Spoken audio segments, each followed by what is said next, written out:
para exemplificar a aplicação de um teste T, utilizaremos dados de exemplo. Abrir. Base de dados Iris de Anderson. Então, ao abrir essa base de dados, a gente vai reparar que ela tem 5 variáveis, sendo que uma dessas variáveis é a espécie, são 3 espécies, além de comprimento da sépala, largura da sépala, comprimento da pétala e largura da pétala. Então aqui eu poderia fazer, utilizando como variável dependente essas medidas da sépala e da pétala, 4 análises diferentes.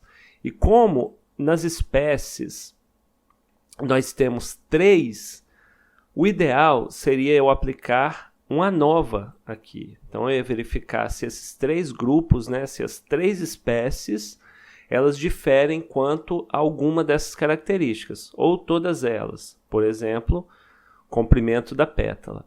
Como eu quero exemplificar o teste T, eu apagarei uma das espécies, ok? Então nós temos aqui íris setosa, aqui nessa coluna. Íris versicolor e íris virgínica. Então eu vou selecionar aqui íris virgínica, só para efeito de utilização do teste T.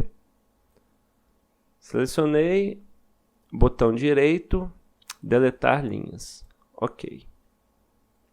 Então agora nós temos a mesma base de dados, mas agora as espécies, com 2 espécies, temos 4 variáveis dependentes. Também vou apagar as que não utilizaremos, por exemplo, largura da sépala, comprimento da pétala e comprimento da pétala.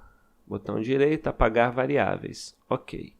Agora nós temos as nossas 2 variáveis que analisaremos.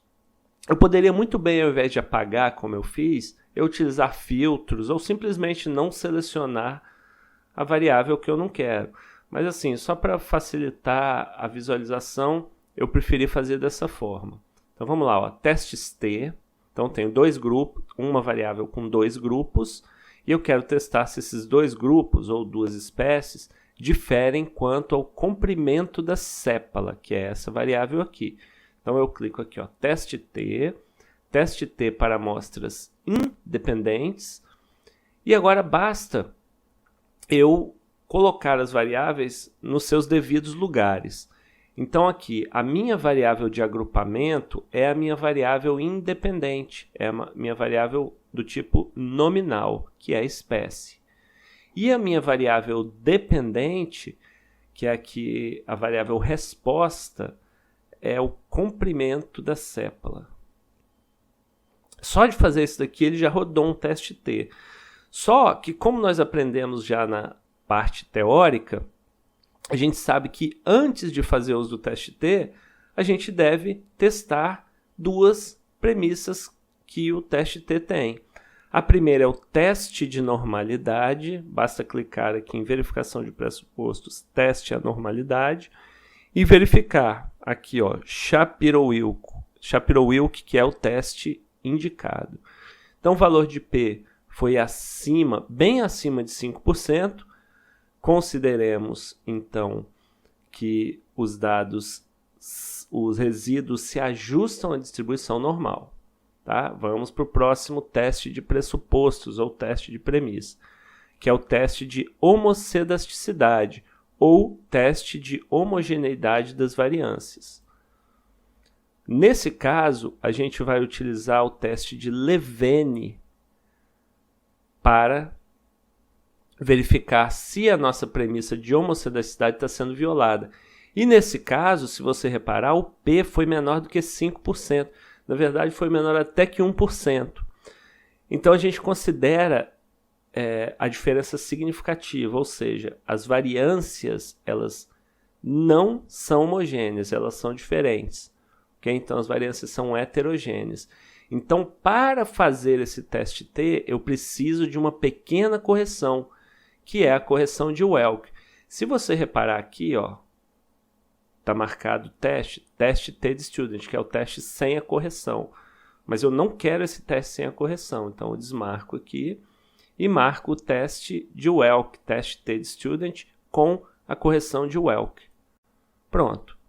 Ele vai me gerar aqui o resultado, ok?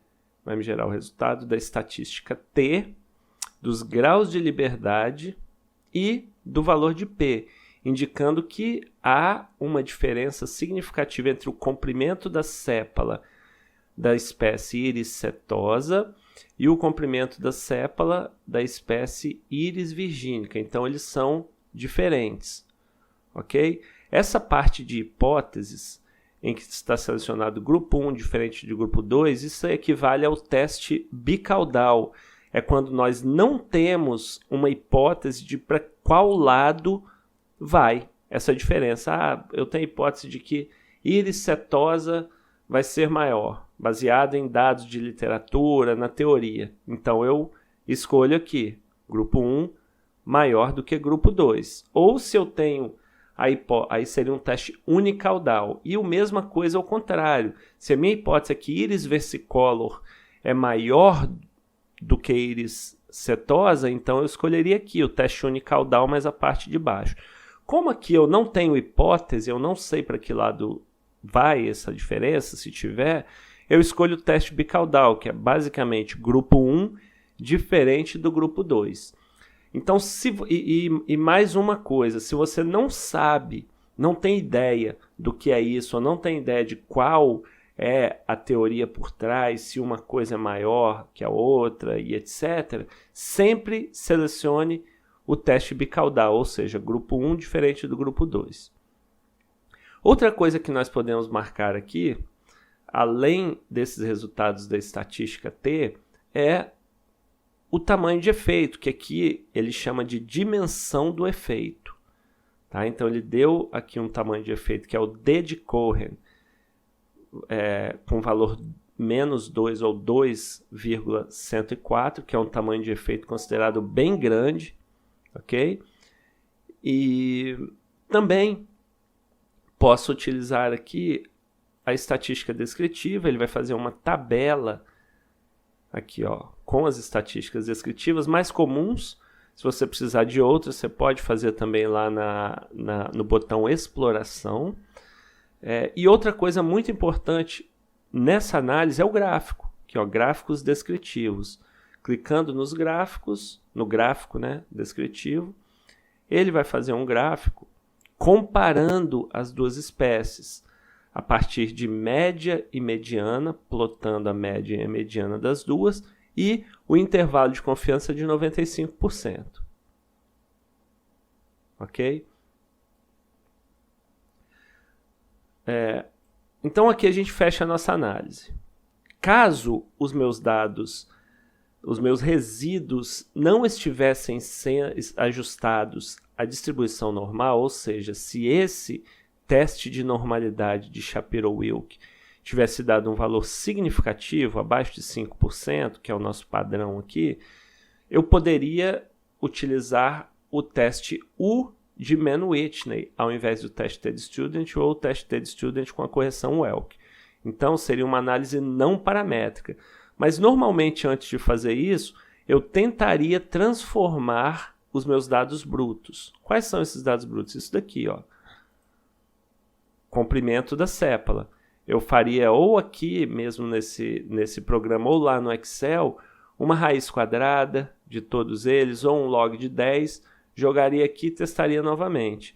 Se testando novamente essa primeira transformação, depois a segunda transformação, a normalidade dos resíduos continuasse sendo violada, a premissa continuasse sendo violada, aí sim, aí a gente poderia selecionar aqui, ao invés do teste de Welk, de Student com correção de Welk, o teste U de Mann-Whitney. Aqui ele também daria os resultados, ó, da estatística U, do valor de P e do tamanho de efeito.